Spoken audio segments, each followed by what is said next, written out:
भीष्म, गुरुवर द्रोणाचार्य, कुलगुरु कृपाचार्य और महामंत्री विदुर यह जानते हैं कि इस होने वाले द्यूत क्रीड़ा का परिणाम क्या होने वाला है, और यह जानकर भी यह सभी चुप हैं। इन सभी के मुंह पर मौन का ताला लगा हुआ है।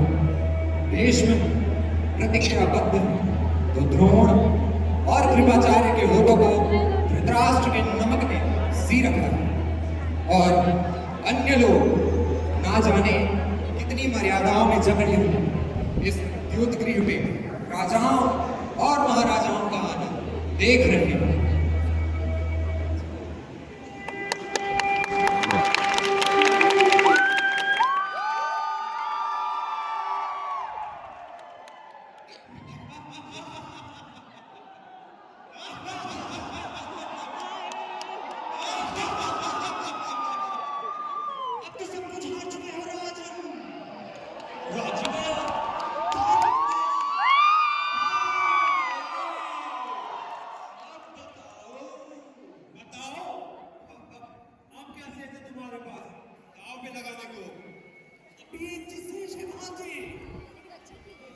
लगाने के बाद पांडवों के हाथ से सब कुछ चला जाएगा।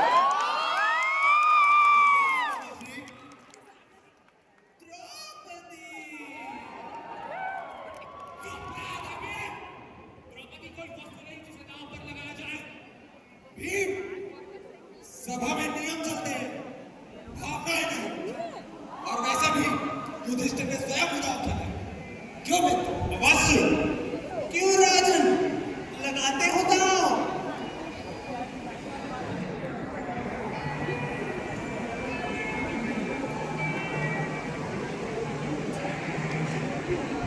हाँ, द्रौपदी है। सात भाइयों, मुझे विश्वास है इस बार हम अवश्य जीतेंगे। मामा, मुझे 9 चाहिए मामा, 9 चाहिए मुझे। अवश्य भांजे, अवश्य, इस पर 9 ही आएगा।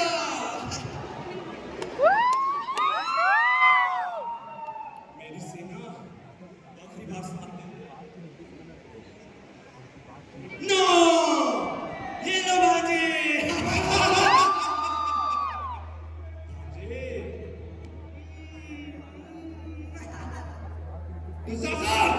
जी भैया, जाओ उस दासी को से कब्ज से कैसे से पकड़ के घसीट के आ ले आओ। अभी लाया।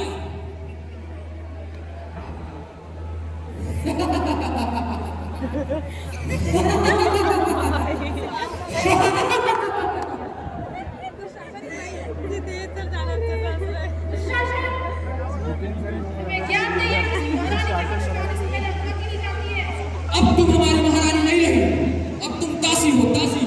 ये कैसी अपमानजनक बातें कर रहे हो? चुप कर दासी, चल मेरे साथ सभागृह में। दुशासन, ये क्या कर रहे हो?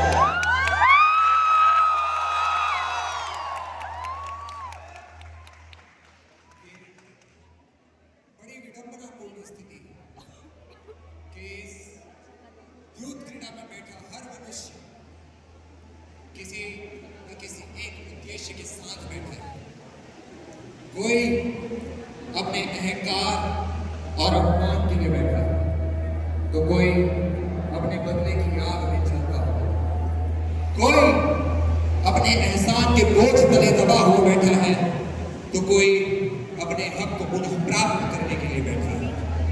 किंतु यह द्यूत क्रीड़ा केवल धन और संपत्ति तक ही सीमित न रही। यह द्यूत क्रीड़ा निर्जीव वस्तुओं से बढ़कर एक स्त्री तक को वस्तु की भांति सोचकर इस द्यूत क्रीड़ा में प्रस्तुत करने को आतुर हो चुकी है, और यहाँ बैठे सभी महारथी अपनी प्रतिज्ञाओं और धर्म के आगे मौन साधे बैठे, ना ही महाराज धृतराष्ट्र कुछ कर पा रहे। ये युवा नहीं, मेरे वंश का विनाश है। मैं चाहकर भी कुछ नहीं कर सकता। ना ही महामंत्री विदुर कुछ कर पा रहे। पितामह, जहाँ लोक नीति बन जाए वहाँ विनाश आदेश बन जाता है। अभी भी समय है पितामह, इस खेल को रोक लो। और गंगा पुत्र भीष्म भी आज विवश में है। विज्ञान मुझे बांध लिया है विदुर, धर्म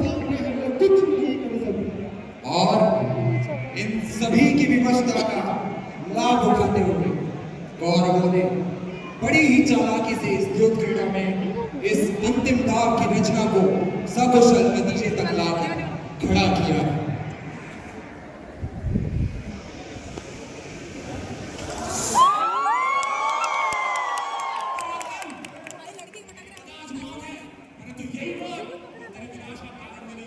खाते में धनुष है और धर्म की बेटियों ने मेरे हाथ को जकड़ रखा है।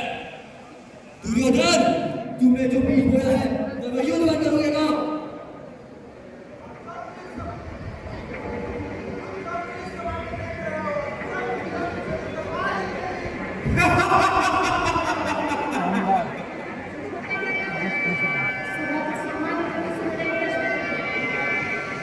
पहले उत्तर दीजिए, क्या धर्मराज युधिष्ठिर ने मेरे स्वयं को मारा था? क्या मुझे जो स्वयं को बचाता है, तो किसी और को कैसे दांव में लगा सकते हैं? पितामह, आप तो किसी को नमस्कार करते हैं, आप तो सर्वथा गंगा के पुत्र हैं, आप इस बात से ऐसा व्यवहार कर आप रोक कैसे कर सकते हैं? मैं विवाह में पुत्री, मैं कुछ नहीं कर सकता।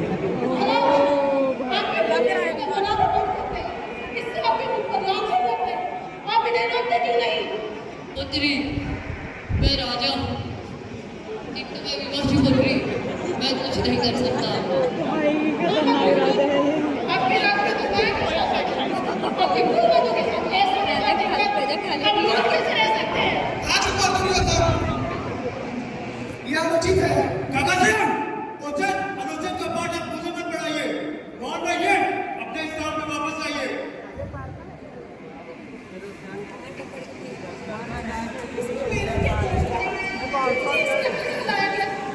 सबने अपने अपने धर्म के बारे में सीखी जाती है, क्योंकि किसी ने भी पांचाली का सम्मान, पांचाली की भावना को विचार नहीं किया। चुप कर दासी। पूर्व दुर्योधन, मैं यह किसी ने किया पीछे नहीं और अपनी कभी बांधा नहीं जाता।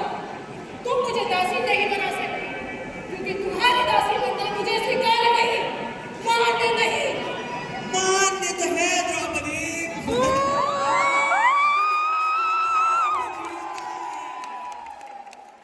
सही कहा मामा श्री, जो स्त्री दांव पर आने गई हो, दासी ही होती है। ये पास तो तुम्हारी रक्षा कर नहीं सके, इसलिए आओ और मेरे मित्र दुर्योधन की गोद में बैठ जाओ। पांच पतियों वाली तो तुम पहले से ही हो, तो फिर छठे का हाथ थामने में हानि ही क्या? जो स्त्री पांच पांच पतियों के साथ रहती हो, वो स्त्री स्त्री नहीं, वैश्या होती है।